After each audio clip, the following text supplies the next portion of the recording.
Bismillahirrahmanirrahim. Assalamualaikum warahmatullahi wabarakatuh. Shalom Om Swastiastu, Namo Buddhaya, salam kebajikan. Selamat sore teman-teman semua.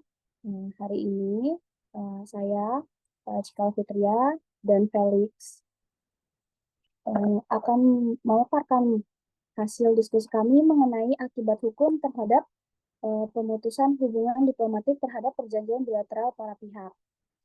Oke, sebelum itu ada bahasan yang akan kita bahas, yaitu mengenai latar belakang, identifikasi masalah, pembahasan, dan kesimpulan.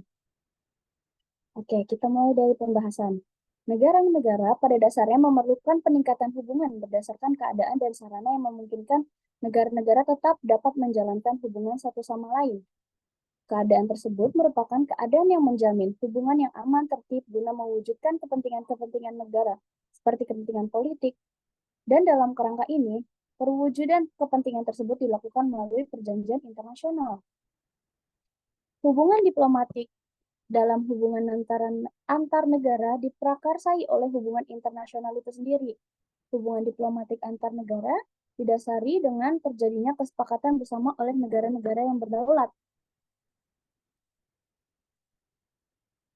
Lalu berdasarkan Konvensi Wina 1961, hubungan diplomatik antar negara dilakukan dengan persetujuan timbal balik dengan maksud adanya kepentingan masing-masing negara. Delegasi negara diberikan kekebalan hukum. Negara berhak menolak pejabat diplomatik dan bisa tidak memberikan alasan penolakan negara yang dituju. Dalam hubungan diplomatik antar negara, ketidaksesuaian kepentingan bisa saja terjadi dan akibatnya adalah pemutusan diplomatik sebagai jalan terakhir permasalahan tersebut, sebagaimana ekstradisi terhadap warga negara. Jadi pengakhiran hubungan ini merupakan salah satu langkah terakhir yang dilakukan oleh negara jika kesepakatan atau jalan tengah atas permasalahan yang muncul tidak tercapai. Sehingga kami mendapatkan identifikasi masalah berdasarkan latar belakang, yaitu bagaimana dampak pemutusan hubungan diplomatik terhadap perjanjian bilateral para pihak yang melaksanakan perjanjian tersebut, dan bagaimana mekanisme sengketa ketika hubungan diplomatik terputus. Oke, yang pertama kita bahas mengenai dampak pemutusan hubungan diplomatik terhadap perjanjian bilateral.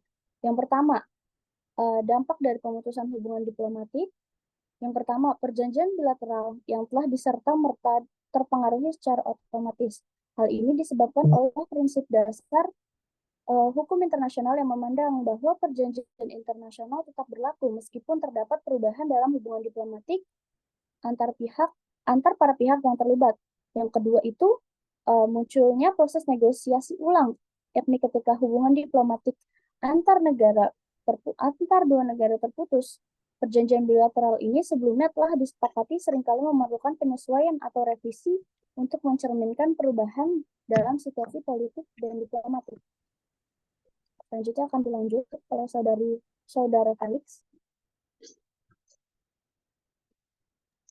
Baik, yang ketiga dari dampak pemutusan hubungan diplomatik, yaitu pemutusan hubungan diplomatik dapat memiliki dampak signifikan terhadap kewajiban yang diatur dalam perjanjian bilateral, terutama ketika perjanjian tersebut mencakup aspek-aspek kerjasama atau interaksi langsung antar dua negara.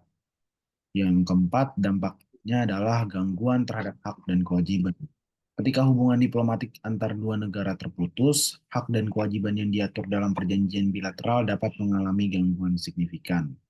Gangguan ini muncul karena banyak perjanjian bilateral, terutama yang melibatkan kerjasama ekonomi ataupun keamanan, memerlukan interaksi dan koordinasi yang kontinu atau berkelanjutan antar para pihak. Selanjutnya yang kelima adalah memberikan dampak pada proses penyelesaian sengketa. Dalam konteks perjanjian internasional, proses penyelesaian sengketa seringkali bergantung pada adanya saluran komunikasi yang efektif antar pihak-pihak yang terlibat. Jadi nanti inilah mekanisme penyelesaian sengketa yang akan kita bahas. Nah, untuk melakukan suatu penyelesaian sengketa dalam terputusnya suatu hubungan diplomatik, itu ada beberapa cara yang bisa ditempuh.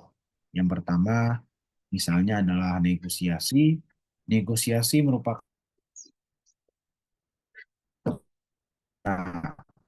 Cara ini tidak melibatkan pihak ketiga dan berpusat pada diskusi dilakukan oleh pihak-pihak terkait. Jadi negosiasi ini hanya dilakukan oleh para pihak saja ya, para pihak yang ada dalam hubungan diplomatik tersebut. Yang kedua adalah mediasi. Mediasi dalam hubungan diplomatik adalah cara penyelesaian sengketa melalui pihak ketiga yang berupa negara, organisasi organisasi internasional ataupun individu yang netral. Nah, bedanya dalam negosiasi, mediasi ini tentunya membutuhkan pihak ketiga untuk menyelesaikan.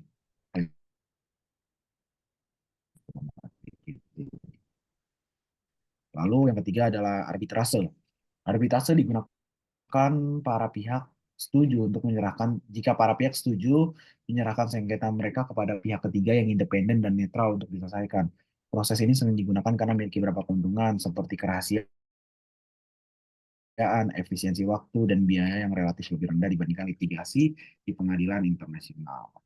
Baik, kurang lebih seperti itu mekanisme penyelesaian sengketa yang akan dilakukan ketika adanya pemutusan hubungan diplomatik antar subjek dalam hukum internasional.